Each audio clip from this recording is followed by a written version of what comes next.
It's been a lot of fun watching the increasing desperation of the political left in Canada in the face of the growing popularity of Pierre Poilievre and the Conservative Party.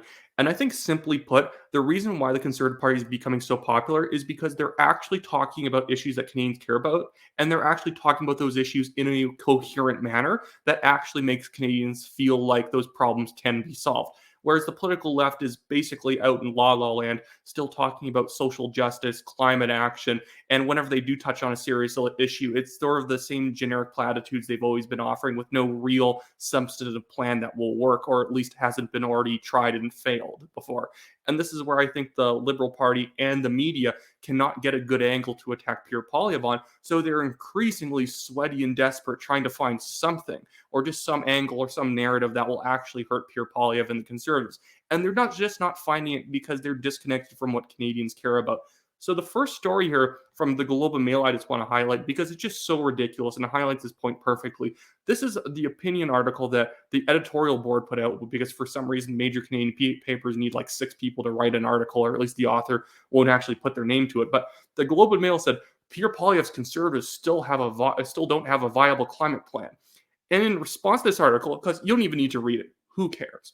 My response to this article is nobody gives a crap. Nobody actually cares. When you're having problems actually buying your kids' school supplies, when you're having problems buying food and you have to lower the quality of food that you're purchasing to be able to make sure your dollar goes farther, when you cannot afford the house that you live in, or you can't even find a house that's even available in your city, you really don't care if the Conservative Party has their own version of the carbon tax. If anything, you're very happy they don't care about it because you want them to care about serious issues that actually matter to your day-to-day life. To a lot of people, whenever the Liberals and the NDP come out with their climate plan, all they hear is they don't actually care about their economic struggles. Really, a lot of these climate issues at the end of the day are, issues for upper middle class people. You have $1 million in the bank, you have millions of dollars in the bank, so you don't have to care if the carbon tax is going to cost you anything, if phasing out coal on the grid is going to make your power bills higher, or if they're going to try and phase out gas cars and you're going to have to buy an EV because you can afford all that. You're allowed to have all these fashionable beliefs because you can afford these fashionable beliefs. It's silly. But even the Liberal Party is stupid enough to go along with this narrative being promulgated from the Globe and Mail. They tweeted out, Canadians know that real climate action is needed now. And for one, no, they don't. They don't care if real climate change is needed, or climate change action is needed. They just want to be able to afford all the daily costs. Anyways, moving on, they said, while Pierre Poilievre refuses to put forward a climate plan, we're protecting more of our nation and cutting pollution, securing new investment and jobs, and putting more money back in your pocket. Like, no, they're not. And for one thing, this tweet already contradicts itself. It's not very long. It somehow contradicts itself. How are you putting money back in people's pockets, but you're also making people pay for pollution and you're trying to take climate action? If somehow people are benefiting financially from your climate plans, doesn't that mean you're not actually solving the problem that you're aiming at? This is the self-defeating nature of the carbon tax. Like, one, the carbon tax actually does cost everyone way more than they get back in benefits, even if you get the maximum benefit back. But even then, let's just assume that people who are receiving the benefits are actually making money off of it. Well, what have you actually done? Those people are still going to like pump gas into their car. Gasoline is an inelastic good. Nobody has been dissuaded from using energy. You've just they just had to incur a cost on a good that they will buy anyways because it is needed for them to live day to day. It's silly, but whatever. But moving on to a different issue, the Liberal Party also put out this tweet on affordability. They said Pierre Poilievre said he put people first, yet he voted against vital measures to make life more affordable. The Canadian child benefit, $10 day care, and 10% old age security dental care for universal Canadian for uninsured Canadians. Oh, sorry, I can't read. Just to name a few. And it's like, this is so silly also whenever they think that Canadians are going to care about like a voting record of an MP. People do not look closely enough. And the reason why Poilievre does not vote for those things is because they're subsidy programs. You're not actually making life more affordable. You're just printing money and handing money out to some of the people living the lower middle class, assuming that it's going to maybe help them like make it to next year. And if it does, they're going to need a bigger check because you've inflated the prices of everything. So that check that you gave them this year is actually not enough to cover the expenses that they have this next year. So it's completely self-defeating. And again, I think people have already lived through 8 years of the Liberals and realized it doesn't matter how much money the government pumps into the economy. Eventually, production actually has to go up for people's lives to be better. You cannot have a country where you have 500,000 new immigrants being added every year with production not going up and assuming everyone's going to be prosperous. This is where, despite the Liberals pointing to GDP as their metric of success for the economy, when you look at GDP per capita, we've been going down for about 8 years while the Liberals have been in power. Because when you have people being added to the country and the population is going up and GDP is not going up to match it, obviously everyone on aggregate is becoming poorer over time. So I don't think that this attack works at all for the Liberals, but this is what they're doing. But now, when we jump ahead to the Conservative Party convention, which is currently taking place in Quebec City, even the media, when they're just trying to supposedly do neutral reports on this convention, are still trying to levy attacks at the Conservative Party. So there's this other headline also from the Globe and Mail, which is not surprising, but I've seen other ones from the Toronto Star and the CBC as well, where they're saying Conservatives to vote on controversial issues at Poilievre's first policy convention as leader. And it's this kind of conspiracy theory type coverage, which I call it this is because the liberal media, basically every single time they're covering the Conservatives, they put all these vague notions out that maybe there's something darker up. Maybe the Conservatives are going to take away your health care. Maybe they're doing something a little controversial behind the scenes. But when you read the article and you actually read the details of what's supposedly controversial, it's not controversial at all. But the media is trying to put all this boilerplate out and poison the well to make you think that the Conservative Party is teetering on the brink of being too controversial to vote for. This is exactly what the CBC put out. That's why I said teetering, is because they said Pierre Poilievre is going to have to walk a tightrope at this convention. It was some sort of commentary audio piece that I really had no interest in listening to. I already have to pay for the CBC. I don't want to actually have to consume too much of its content. But again, it's all this big notion that the Conservative Party is somehow potentially going to fall off their tightrope and they're going to turn into a far right neo-Nazi party. That's all of the media's sort of implications through their coverage. But I don't think people actually care, because I think they know where Pierre Poilievre and the Conservative Party comes from, and it comes from a position that is eminently agreeable. So that article that the Globe and Mail, that I'm just going to throw it back on screen, that article from the Globe and Mail, what they considered controversial was a few AGM policy items about protecting single-sex spaces, really just protecting spaces meant for women from men being able to come in, which is just something that the vast majority of Canadians agree with, as well as potentially voting to ban sex change operations for minors, something that you would be hard-pressed to find someone who disagrees with outside of downtown Vancouver or Montreal or Toronto. And I mean really downtown, not in the city of Toronto, squarely in the center. And even there, it might be a little bit hard to find people who would oppose a piece of legislation like that, especially parents who really care about protecting their kids. This is why the parental rights issue in Canada has become so big, because there's a lot of parents who happen to care about their children, and they don't like when liberals come out of the woodwork trying to be able to say what they can and cannot do when they in terms of being able to monitor their kids and oversee their kids at school. They don't like liberals saying what they can and cannot be privy to in their own child's life. But whatever, that's what the liberal media and the Liberal Party thinks that you're going to be, blown away with. You're going to think, oh no, too much. Justin Trudeau is way too extreme. Or I mean, not Justin Trudeau, blah. Pierre Poilievre is way too extreme. I have to vote for Justin Trudeau and protect Canada from a far right invasion. No Canadian believes it, and it just demonstrates how desperate the liberal media is. They just have no good attacks left.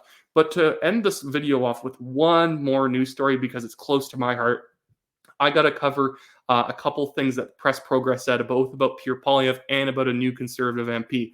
So they're trying to hit Conservative Party leader Pierre Poilievre right now on the stupid notion that somehow because CEOs and rich people donate to the Conservative Party, he's somehow not credible on issues. So the Press Progress's tweet about their story, and I don't really care to read their stories because it's effectively the story's in the headline, and then the actual story is just nonsense detail. But they said Pierre Poilievre is painting himself as the solution to Canada's affordability crisis, but donation records show Poilievre Conservatives have enjoyed support from CEOs at big real estate investment trusts who are driving up costs of living.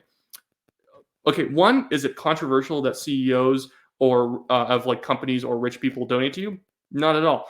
Two, is it the real estate developers or real estate agencies that are driving up costs, Or is it the fact that local governments, provincial governments, as well as the federal government is basically restricting the ability to build houses, while at the same time the federal government is increasing immigration numbers to an unreasonable level? Obviously, it's because of the government policy and forcing artificial demand onto the market. Like these real estate development companies, they are most incentivized to build more, because if they build more, they get to sell more. The only reason that prices are going up is because the supply has been restricted. And of course, these firms are still going to try and make as much money as possible on the restricted supply as they can. But because Press Progress is so hard left wing, they can't see this as they never see the government as the problem. They only ever see the government as a solution. Now I just want to move on to this other story that they wrote on a new Conservative MP, Mr. Shuv Majumdar, from Calgary Heritage, or I guess Shuvloy Majumdar. I always like to say his full name, even though everyone calls him Shuv.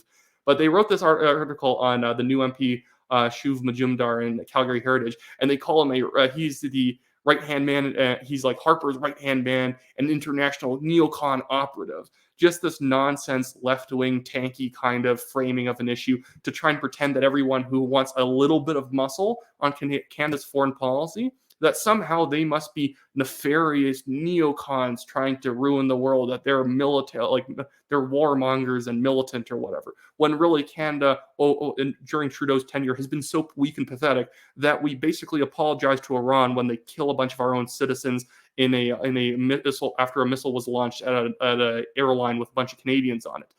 Canada has a incredibly weak foreign policy right now. The fact that we bowed to China after they basically started arresting our own diplomats is insane. But whatever. This is just what we have in Canada right now. But the reason I'm highlighting this article from Press Progress, this analysis article, it was 3 weeks ago, but I just noticed it now, is because in this article, the author Steve Magusiak basically tries to imply that, Shuv might be somehow bigoted, that because he thinks that the BJP party run by Modi in India is actually a fairly decent thing for Indian politics, that it's actually a breath of fresh air after, almost endless rule by the Congress party, and him, ridiculously thinking that Pakistan might be funding and creating the Khalistani movement in Punjab, which is just eminently true. It's not even a theory that they try to assert, like they try to insert as a theory. It's not a theory at all. It's just frankly true. The Pakistani government has very clear ties towards funding the Sikh separatist movement in the Punjab region, which has resulted in thousands of people being killed.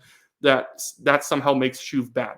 But I just want to quickly bring up this one article that I wrote back in 2020. It's been a very long time, but I knew this article was going to come in handy because I wrote this article highlighting the far left hypocrisy of Press Progress, which is effectively an NDP front group. It's funded by the Broadbent Institute, which is very pro-NDP.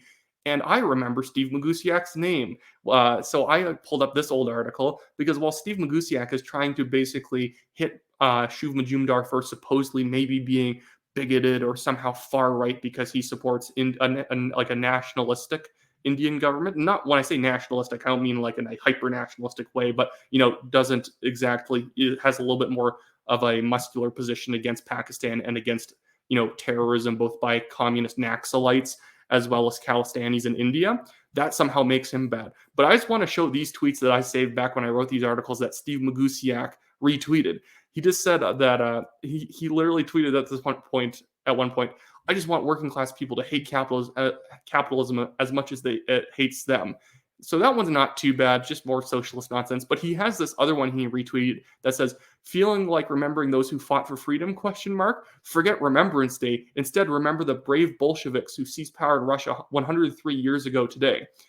Wow, isn't that fun? So, who gives a crap about veterans? Let's support the Bolsheviks who killed millions of people in Russia in a communist revolution and oppressed those people until the Soviet Union fell in the 1990s, and really still presses them today through the legacy of the corrupt authoritarian state that's in Putin's regime right now.